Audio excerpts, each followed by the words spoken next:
Bad Boy, oui, encore un plein gros plan, c'est horrible. Oh là là, je sais, oui. Alors je suis vraiment content, vous avez beaucoup accueilli ma barbe avec fierté, avec sympathie, vous m'avez dit à quel point elle faisait belle. Et donc je dois vous avouer, oui, j'ai rejoint Daesh. Non, c'est pas ça que je voulais dire. Alors oui, je suis devenu rabbin.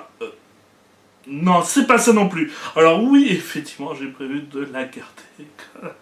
Ah, parce que ça me fait plaisir de vous faire plaisir. Bon, non, en vrai, c'est juste pour moi. Hein. Moi, j'aime bien. Donc, voilà. Regarde. Voilà. Et donc, aujourd'hui, on va parler des mangas et des comics que j'ai achetés pour le mois de juillet. Alors, spécial Japan Expo. Dans le sens, oui, je suis pas allé au Japan Expo. Hein, donc, ne cherchez pas à essayer de voir si vous m'avez vu tout ça. Non, je n'y suis pas allé. Mais par contre, donc, les éditeurs des mangas se sont fait plaisir, comme chaque année. Ils sortent des millions de tomes de mangas à cette période de l'année. Et à la course, j'en ai eu pour 120 € de manga et 100 € de comics. Voilà, tout simplement parce qu'ils sont sortis énormément de choses. Alors, on va en parler. Vite fait, on va parler des petits projets pour l'été. Alors, je mets entre parenthèses et tout ça, parce que bon, vidéo donnant plus beaucoup de vues, je sais pas si je vais vouloir fainéantiser, oui j'invente des mots, cet été, ou si je vais peut-être faire une totale, un numéro 1 d'une totale d'un acteur célèbre, voir si ça a du succès et tout ça, parce que j'ai envie d'en parler, donc sur un Schwarzenegger, si j'ai la forme, en tout cas. L'histoire du manga reprendra soit en août, soit en septembre, je ne sais pas encore, on verra bien. Et enfin, donc nous allons faire beaucoup de live, parce que je participe à un concours de manga, j'ai le droit de proposer 5 œuvres, et donc je vais en faire 2 pour voir si je peux réussir à devenir mangaka, sachant qu'on a le droit de proposer une œuvre en français, donc ils vont le traduire pour nous. Si ça se trouve, ils vont aimer mon manga et me demander de travailler pour eux. Donc voilà, et ça sera donc mon rêve qui se réalise. Je deviendrai mangaka, c'est cool, la classe. Donc je ferai en live les pages de mon manga, donc que ça soit Paco et l'histoire d'un cobaye qui a des pouvoirs télékinésiques et tout ça, qui doit affronter des monstres et vivre caché par l'État et le gouvernement qui le recherche à nouveau. J'ai toujours pas de titre pour ce manga, donc si vous avez des titres, hein, pourquoi pas, donnez-en. Et enfin, voilà, c'est tout. Donc on va passer à la présentation de tous les mangas, parce qu'il y en a beaucoup. Hein. Et ils se sont même permis de sortir des tomes 2 à peine un mois après le tome 1. Vous allez voir de quoi je parle. Alors, Inspecteur Kurokoshi, tome 12.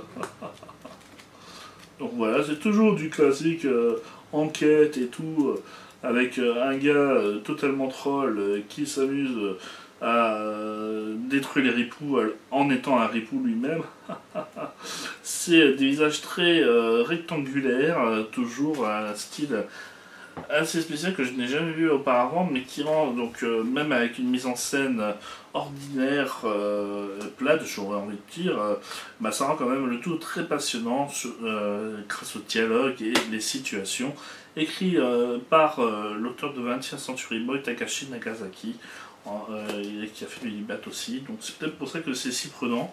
Après, moi je suis pas méga fan de ses autres travaux, enfin, à chaque fois je suis frustré de la fin de 20th Century Boy, entre autres, tout ça, je pense qu'il a du mal à finir ces récits, voire de trop les prolonger pour certains. Voilà, c'est ce qui fait que j'ai été déçu un petit peu de 20th Century Boy, je pense au tome 12, je considère que c'est assez mauvais, enfin voilà, mais bon, c'est pas grave, hein. Ça fait que là pour l'instant sur Inspecteur Kurokoshi on en a que tome 12, donc pour l'instant ça va. One Punch Man tome 7, alors attention, ce qu'il faut savoir sur One Punch Man, donc c'est très très bien dessiné par Murata et tout ça. Franchement, c'est ça qui est magnifique. Et ça me permet, en voyant ce tome où on voit donc le combat contre Boros, le combat final contre Boros, de vous parler vite fait de 3 versions qu'il y a de One Punch Man. Donc il y a 3 versions évidemment qui existent. Une, alors les 3 scénarisées par One, mais dont une qui est dessinée par One en plus et qui est diffusée sur le web, et donc qui est très très moche et tout ça. Une qui est publiée donc en manga et tout ça avec au dessin Murata. Et enfin, donc, cette version qui est publiée et tout ça reprend celle sur internet de Murata. Quand je dis qu'il reprend, en gros, Murata dessine sur internet avant de publier ça en livre, voilà, c'est pas totalement vrai. Sachez qu'en fait, il manque des pages dans cette version reliée. Dans la version reliée, en fait, la plupart du temps, Murata, lui, s'amuse à faire des doubles pages, une dizaine de doubles pages à la suite, pour donner un semblant d'animé, si tu lis les doubles pages très très vite, à la manière d'un filmbook et tout. Et donc ça rend super bien animé, ça rend super joli, et il prend tout son temps pour faire la version web, pour ensuite être diffusé sur le manga. Et donc le manga, lui, il ignore un petit peu ses doubles pages, parce que ça prend beaucoup de place, ça prend beaucoup euh, euh, de pages, de centralisation tout simplement, pour aller plus loin dans le récit plus rapidement. Et, atteindre les 200 pages réglementaires. Sauf que là, pour ce volume-là, je ne sais pas pourquoi. Elles sont là, les doubles pages. Donc, en tout cas, sur un des passages. Regarde, vous voyez comment c'est magnifique. Voilà. Et si en fait on les fait à la suite, vous verrez que ça donne une sorte d'animation qui est vraiment très, très jolie. Et donc la course, bah voilà, là je regrette pas, putain, c'est énorme le détail que donne Murata sur ce dessin, et comme il prend tout son temps pour dessiner, et ben, je pense qu'il est au summum de son art. Et voilà, c'est photoréaliste par moments, c'est magnifique, tout simplement. Il y a un passage où on voit une fissure de la terre, mais j'étais sur le cul en tant que dessinateur, je me suis dit jamais je pourrais faire ça. Bon, je pense qu'il utilise un petit peu l'ordinateur, mais voilà, regardez ce dessin qui est magnifique.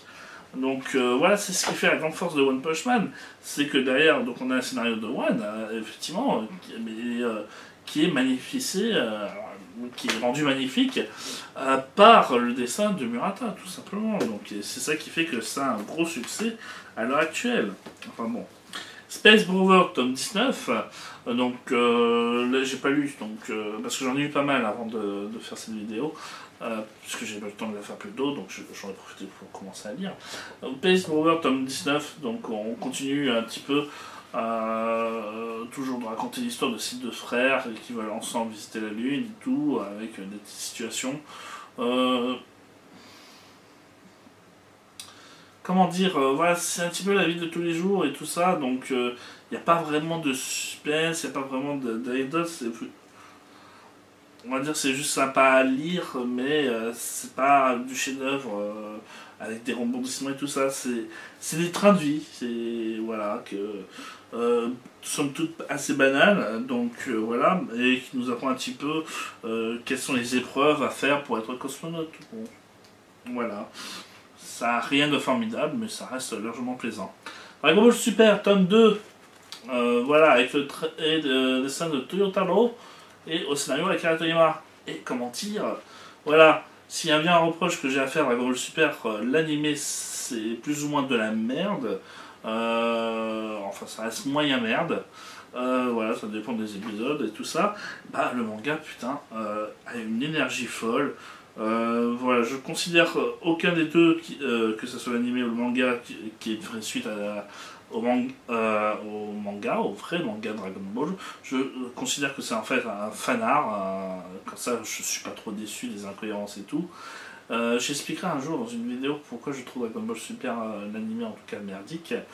Mais en tout cas le manga, je trouve, efface beaucoup, est-ce que vous avez entendu le mot beaucoup, donc de défauts de l'animé. Et c'est ce qui fait que justement, donc, je recommande énormément plus le manga Dragon Ball Super que l'animé de manga Super. Alors ensuite, donc pourquoi j'ai voulu participer au concours de manga du Shonen Jump, sachant que j'ai pas du tout le niveau, je sais pas du tout dessiné. Bah, j'ai lu ça. Alors certes, c'était dispo au début sur internet gratuitement. Maintenant, c'est disponible à la vente. Publié, édité. Le gars, attention, hein, donc on se dit, ouais, bon bah, pour faire une maison, allez, on est fait à la règle des petits trucs très très moches, mais on peut faire à la règle des trucs avec des perspectives un petit peu, on sait tous comment marche un petit peu la perspective, on essaie de faire un cube avec les trucs sur les côtés, tout ça. Donc on se dit, voilà, pour présenter les décors, c'est ce qui est un petit peu le plus chiant et tout la plupart du temps. Et au final, et en plus, l'auteur a le temps pour dessiner, donc même s'il dessine très très mal, voilà, quitte à ce qu'il se fatigue un petit peu, bah, il peut prendre son temps, effectivement, au pire des cas, sur certains dessins. Et pourtant ça n'empêche pas certains. En gros, il y a une case que j'aimerais vous montrer là tout de suite, mais que je ne retrouve pas. C'est les aléas du direct, c'est toujours catastrophique. Où il va faire une maison et qu'il n'arrive même pas à la faire droite. Alors que tu te dis, merde, t'as utilisé une règle, merde, c'est pas dessiné droit. En plus, la maison elle est tout petite, c'est pas comme si, on va dire, elle était choquante à dessiner et tout ça. Non, c'est vraiment une petite casse qu'il prend et qui pourtant il a réussi à la foirer, quoi. Tu te dis, mais ouais, pourquoi t'as fait ça? Alors je sais que c'est pas important, oui, effectivement, mais bon, merde, c'est ridicule. Alors, attention, je suis désolé. Et vous allez tous me dire, ah mais c'est un gars de 5 ans qui a dessiné ça? Non, non, non. Et c'est publié, n'oubliez pas. Voilà, alors attention. Voilà, c'est cette maison-là. Oui, je sais, c'est choquant et c'est un petit peu flou, je suis désolé. Mais, oh mon dieu, voilà. Et donc je me suis dit, bon bah, Mob Psycho, hein, tu m'as redonné le goût à devenir mangaka. Je me dis que si toi tu y arrives, je peux y arriver aussi. Même s'il y a quand même une certaine énergie dans les scènes de baston, quand même, c'est ça qui est bien. Voilà, je critique, mais j'aime bien par exemple l'animé, j'ai surkiffé l'animé. Et le tome 1, même si je trouve ça un petit peu plus lent de lire le manga, étant donné que c'est très très moche et tout ça, mais ça reste quand même assez plaisant. Des trains de vie avec des super pouvoirs, en fait, c'était une bonne idée et un petit peu d'humour.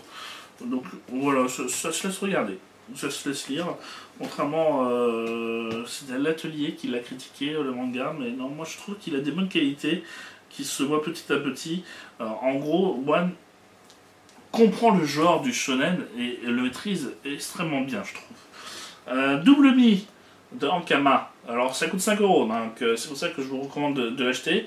Même si, regardez, la couverture elle est magnifique, mais bon, c'est très très plat, très très moche, je trouve, à l'intérieur. Alors j'ai pas l'impression que c'est limite le même manga. En fait, on a vraiment l'impression, après je crois que c'est un manga français, je sais plus à quel niveau et tout ça, mais en fait on a vraiment l'impression que c'est des Français qui essaient de maîtriser du manga, donc ça fait pas naturel. Ça fait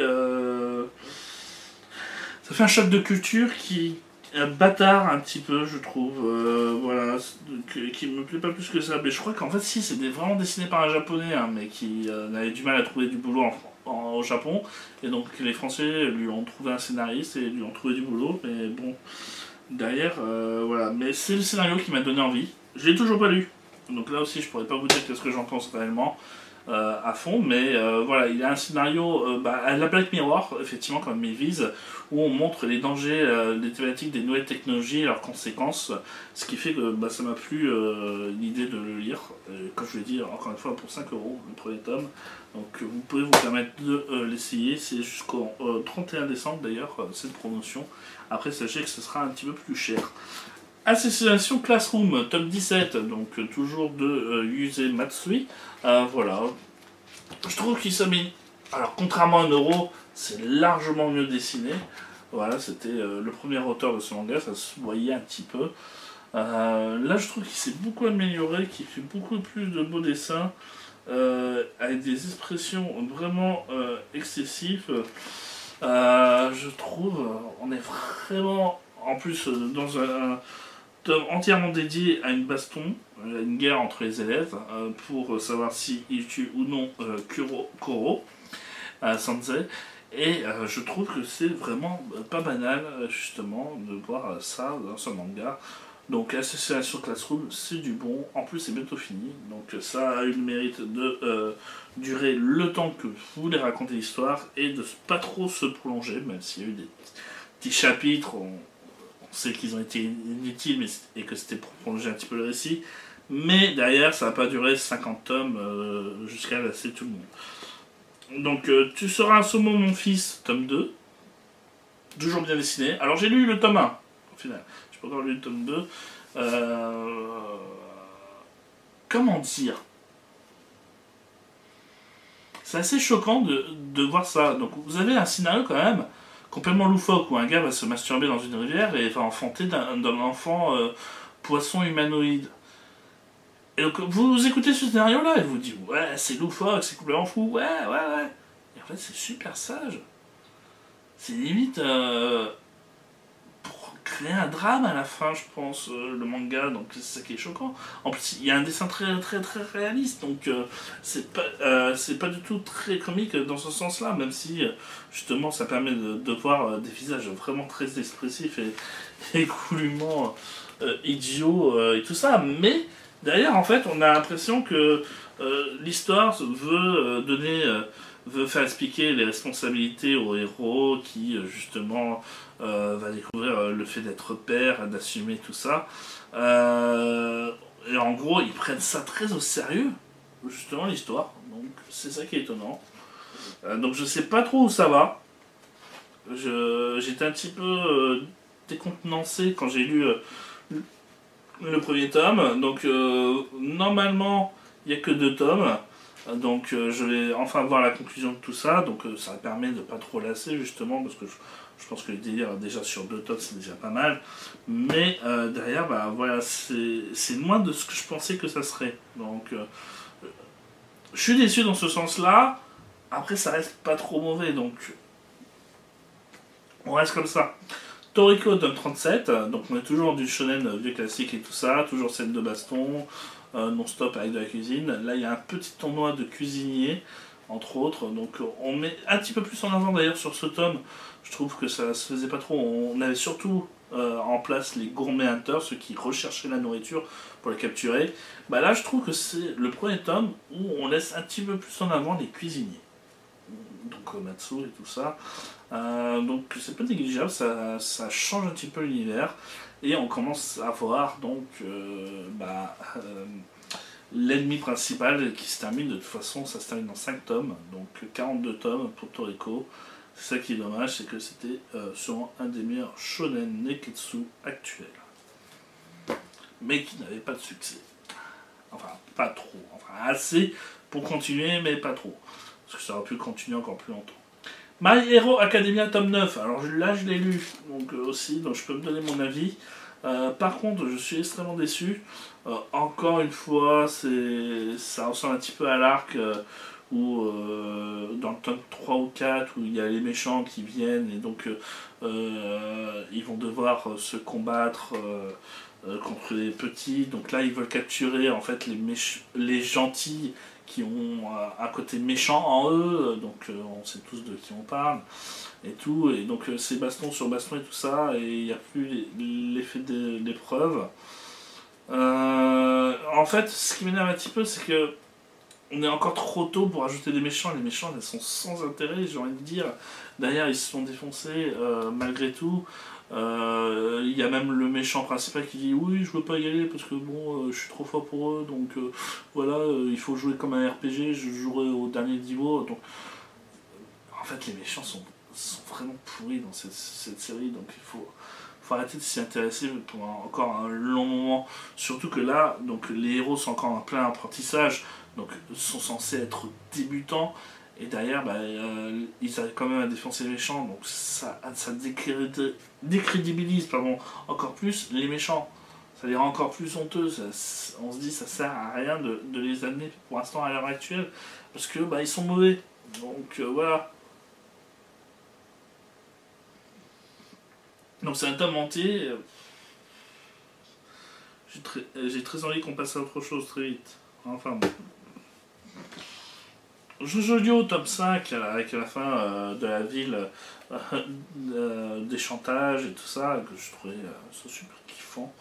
Voilà, c'est dommage qu'il n'y ait que sur ça, mais on apprend beaucoup par contre sur le passé de Joey Star, le héros de la partie 7, Steve Oren, qu'est-ce qu'il est devenu et tout. Donc franchement on avance malgré tout quand même pas mal sur ce tome 5, j'ai envie de dire. Donc c'est ça qui est choquant. Voilà, on en est au tome 5, on apprend déjà beaucoup de choses en plus. Donc ça réussit très très bien à chérir l'histoire principale et une affrontation stand dans Jojo Lion. Donc moi je trouve ça très très frais, très excellent, avec le dessin d'Araki qui est toujours au summum. Donc, bon, voilà, c'est un classique. Pour moi déjà, Jojo Lion, j'adore énormément le manga. Inomaru Sumo 6. Donc celui-là, je n'avais pas montré le dessin, donc je vais vous en montrer. Voilà, c'est du classique un petit peu quand même. On n'a pas l'impression du mise en scène original, mais c'est classique. Ça reste classique, c'est pareil. En fait, c'est le mot pour présenter ce manga, c'est classique. Il n'y a rien de spécial, il n'y a rien d'original, mais il n'y a rien de mauvais non plus. Donc ça se laisse lire, c'est un manga de sport, comme ça pourrait être voilà, comme n'importe lequel, c'est juste que ça parle de sumo. Du sumo, voilà. Ah, ça du Kuroko, ça ressemble à du Olivier Tom, ça ressemble à tout n'importe quoi. Voilà, c'est juste que c'est sur le sumo. Il n'y a pas grand chose à dire, c'est juste que c'est plaisant à lire. Voilà. Food Wars. Food Wars tome 18. Donc là, on a là, les nouveaux rebondissements du père d'Erika qui décide maintenant d'être le chef, et donc maintenant tous les clubs sont mis en danger. C'est plus le cas pour le dortoir par contre, mais par contre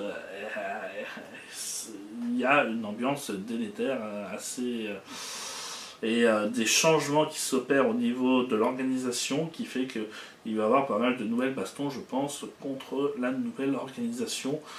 Et c'est un petit peu gênant aussi parce que bon bah en fait au final en gros on sent que c'est pour allonger le récit.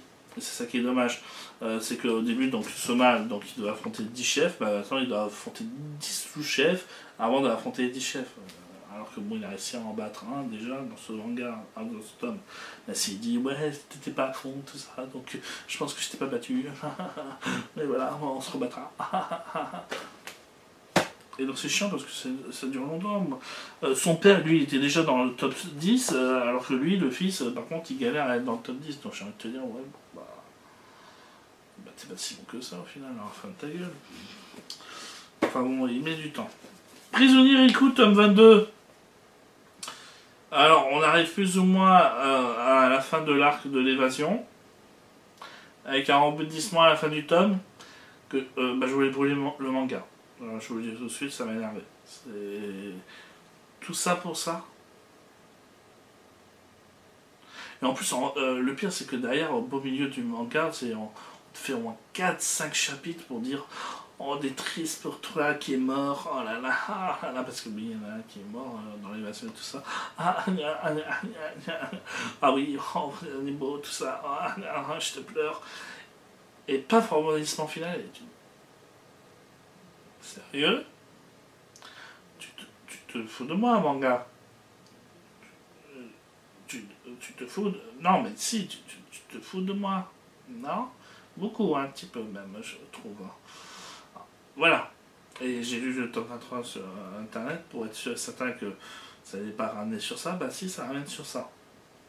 Donc, sans spoiler, en gros, vous avez perdu votre temps à lire 4 tomes. J'étais très énervé à cause de ça. Enfin bref. Ça pue le manga en fait.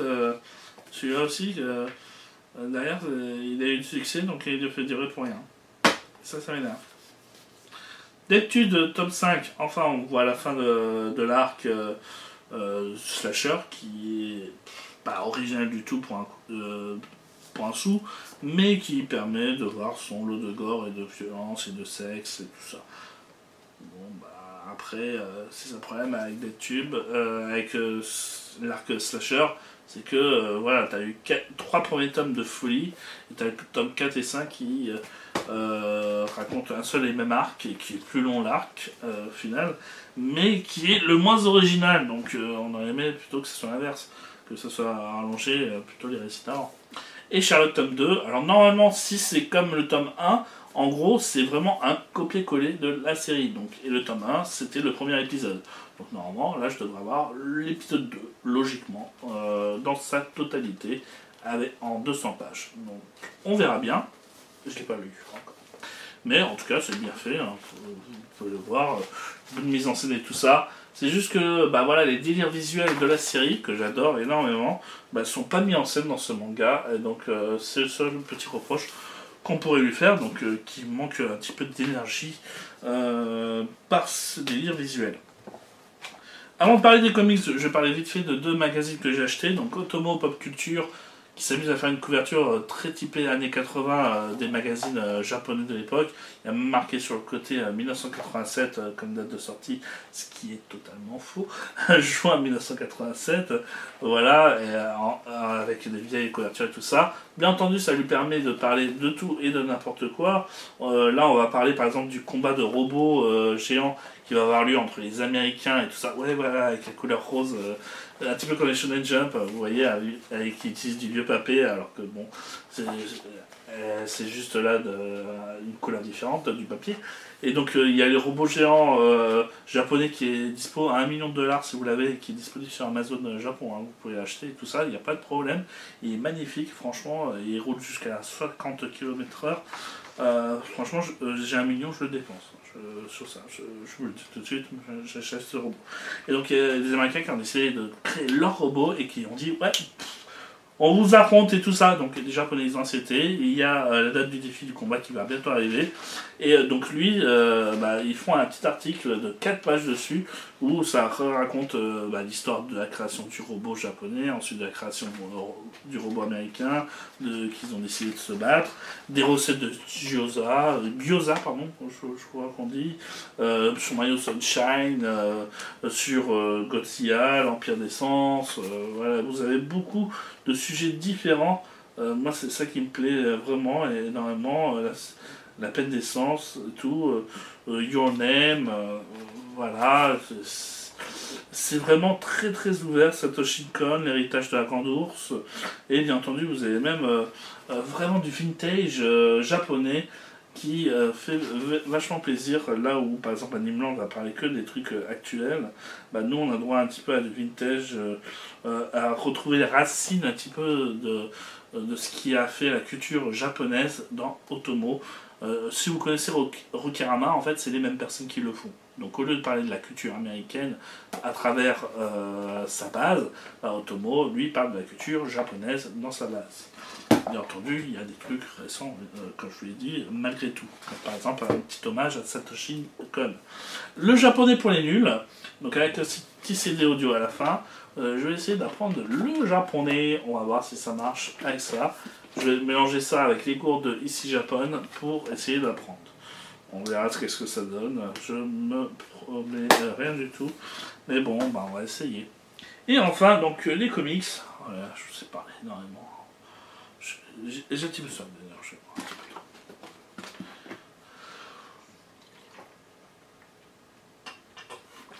Faut savoir qu'il fait super chaud en plus. Donc je suis obligé de fermer les fenêtres parce que sinon vous entendez tout.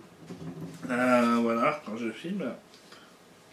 Alors, donc comme vous le savez, Rebirth est arrivé, et donc là vous avez les tomes 2, sauf pour Suicide Squad, vous avez le tome 1 version collector, donc, vous avez les tomes 2 de Batman et de Justice League, le tome 1 de Suicide Squad, et le premier hors-série de Batman, de récit Batman. Alors maintenant ça s'appelle Rebirth pour les magazines et avec le nom de la série, donc Justice League, Suicide Squad ou Batman. Il n'y en a que 3. Suicide Squad remplace Superman. Avant c'était Superman Universe que vous saviez, maintenant c'est Suicide Squad Rebirth. Donc Superman maintenant est dans le magazine Justice League. Juste Superman, il n'y a pas Action Comics. Attendez. Ah non si, il y a Action Comics sur Justice League et Superman il sort uniquement en librairie. Par contre, énorme chose qui me fait vachement plaisir que ça soit dans les 3 tomes, en tout cas dans les 2 premiers magazines, ils ont encore augmenté la pagination sans augmenter le prix. Donc 184 pages, vous avez à peu près 6 ou 7 revues comics pour 5,90 €. C'est le moins cher de tout le quartier, hein. Cherchez pas, Panini fait ça. Moins d'œuvres et c'est beaucoup plus cher. Donc voilà, ça vaut vachement le coup, quoi. C'est limite, vous avez un manga entier, 184 pages, c'est un manga entier, oui, c'est un tome entier, et pour moins de 6 €. Et là, c'est en couleur et c'est en grand format. Donc ça vaut largement le coup. Regardez, je ne vends pas 184 pages, hein. Voilà, ils le disent eux-mêmes dans Justice League. Et Rebirth, voilà, c'est un point d'ancrage pour commencer les comics. Donc franchement, achetez les kiosques, achetez les 3, il y en a 4 voilà, qui sortent par mois. 3 donc de Justice League, Batman et Suicide Squad. Et enfin, vous avez à chaque fois, chaque mois, un récit complet qui va, soit de Batman, soit de Justice League, soit de Suicide Squad, qui va sortir une autre des séries de Rebirth. Donc c'était, le mois dernier, c'était un récit spécial Teen Titan. Là, c'est le Bird of Prey, donc avec Batgirl et tout ça. Donc ça vaut le coup. Franchement, pour 5,90 €, merde, putain. Voilà. Ça sent en kiosque à 12 €, 15 €, et là, ils le sortent en kiosque pour 5,90 €. En plus, la couverture est beaucoup plus épaisse qu'avant, je trouve. Donc, est beaucoup plus praticable et moins abîmable. Donc, achetez. Merde. Achetez. En plus, pour l'instant, je trouve que les Rebirth, c'est très bon. J'ai lu l'omnibus avec les 25 séries. Et j'en ai pas vu une seule qui m'a dégoûté. Après, c'était juste un premier chapitre. Hein. Voilà, mais moi, il n'y en a pas un seul que je n'ai pas aimé. Donc, à lire. Injustice, tome 9.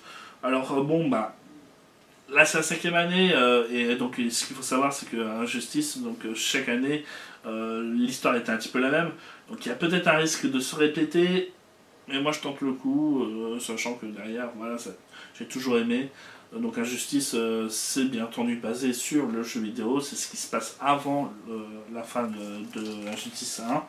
Bientôt sort Injustice 2, donc c'est ce qui se passe entre Injustice 1 et Injustice 2. Et voilà, donc on a le même schéma narratif à chaque fois. Donc à chaque fois, c'est en gros, Superman ne sait pas comment combattre Batman qui s'est caché. Batman, lui, va demander de l'aide à un univers de DC Comics. Donc dans le 2, il demande au Green Lantern. Dans le 3, troisième année, il demande aux magiciens, donc à Constantine, Swamp Thing et tout ça.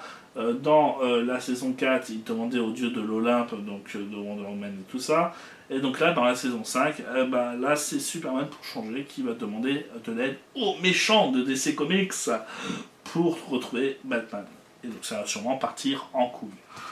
Comme d'hab et tout ça. Et au final, ça va finir revenir sur le statu quo à chaque fin. Puisque, bon, voilà, peut-être avec des morts. On verra bien.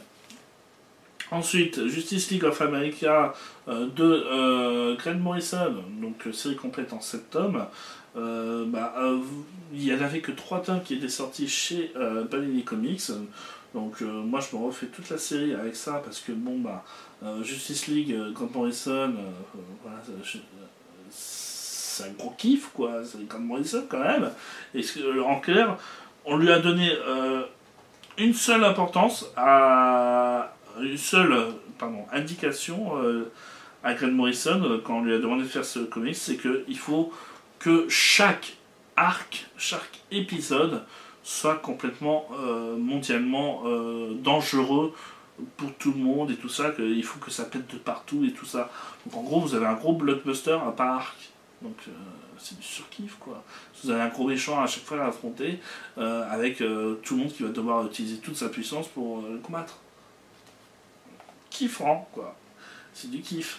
Et donc ils avaient sorti le mois dernier, ou il y a 2 mois, je sais plus, Alex Ross Icône.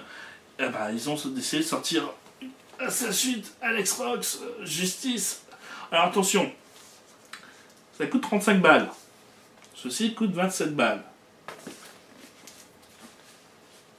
28 balles. En gros, voilà, vous voyez? Regarde. En gros, vous les voyez, 7 € de différence. Ah non, mais déjà que, en fait, même quand le récit n'était pas sur Alex Ross et tout ça, ils utilisaient souvent les caricatures d'Alex Ross, mais autant le dire vraiment, Urban adore Alex Ross. Et ça se voit à chaque fois qu'ils leur sortent un bouquin, ils le font pas à moitié, ils sortent un gros pavé géant et tout, où on peut voir tous les dessins en gros plan. Alex Ross, putain, mais c'est du photoréalisme, il fait une photo en fait de personnages de ses copains acteurs et ensuite il le peint. Donc voilà, putain, mais c'est juste énorme, quoi. À chaque fois, ça déchire, quoi. Et c'est le meilleur dessinateur, tout ça.